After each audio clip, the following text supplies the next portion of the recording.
So today we're going to use a whole bunch of lighting. I'm going to use the AD100s, a couple of these. I'm going to use on-camera flash, just this little one and a little bit bigger one. This is the 28. I'll use the 46 on camera, off camera, and I'm going to use the Godox stick light.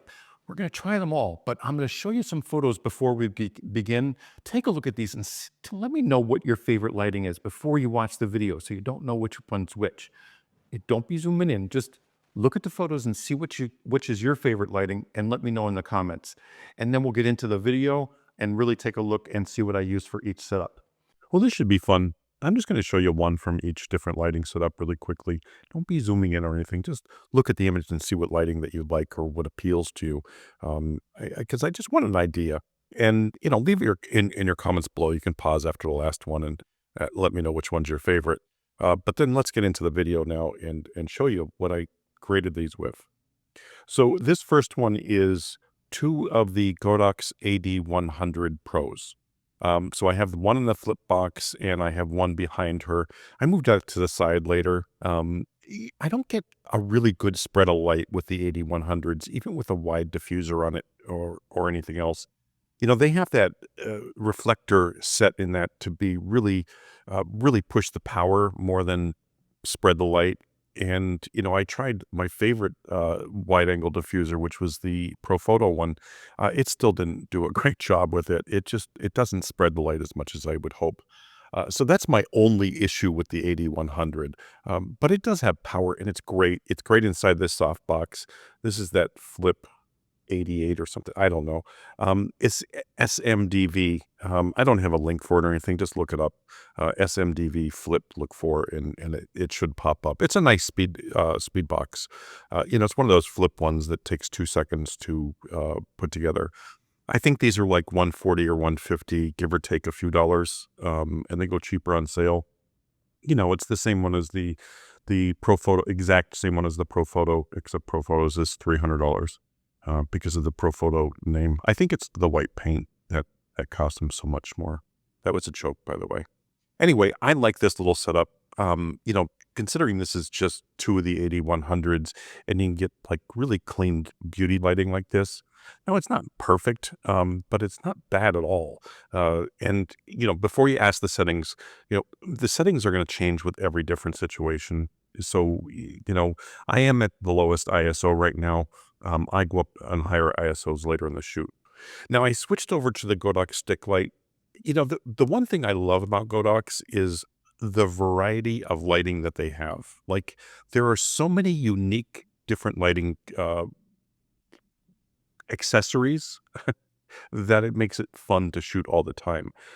Now, this stick light is a very viable unit. I mean, I love using this. This is fun in closed spaces like this because it really does put the light everywhere and then back onto your subject. And then later I'm going to throw the reflector on it as well so you can see that. And that was a lot of fun to use as well. But this light is just really cool to use. Now, using it on its own is great.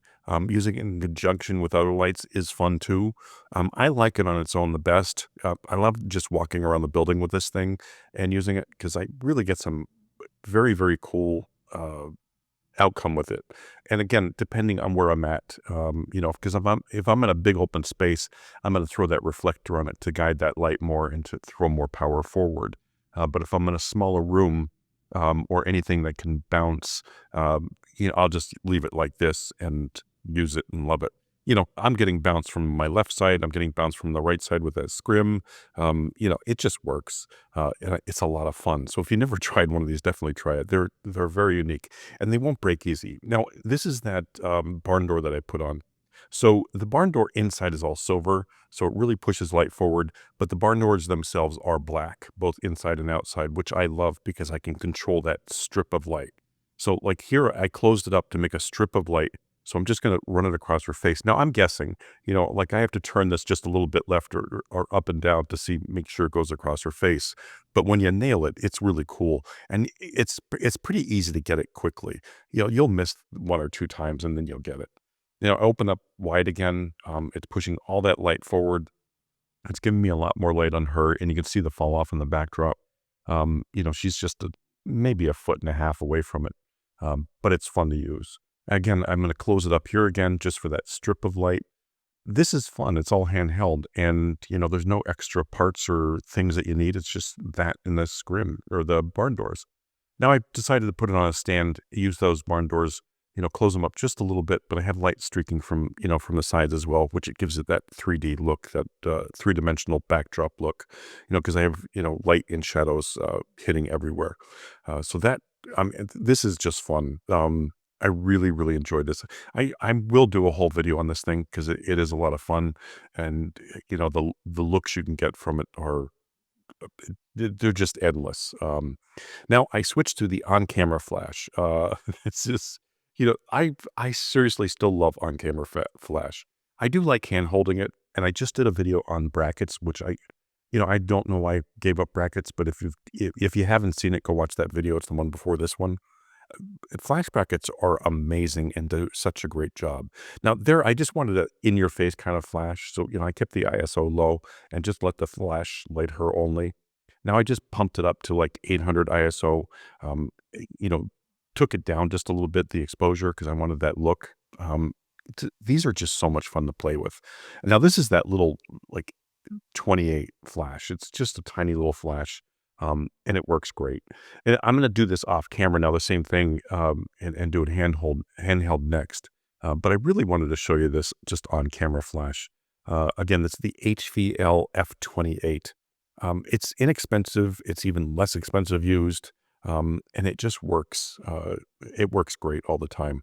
Now, I moved up to the 46 for the handheld one for no other reason than just to use another flash. And again, just putting the flash where I want it. Now, I love doing it this way. And I love the looks you can get because you can, move it to the side and give shadow on that one side of the face, or you can put it right in the center to, fill it out. But either way, it's just fun to use.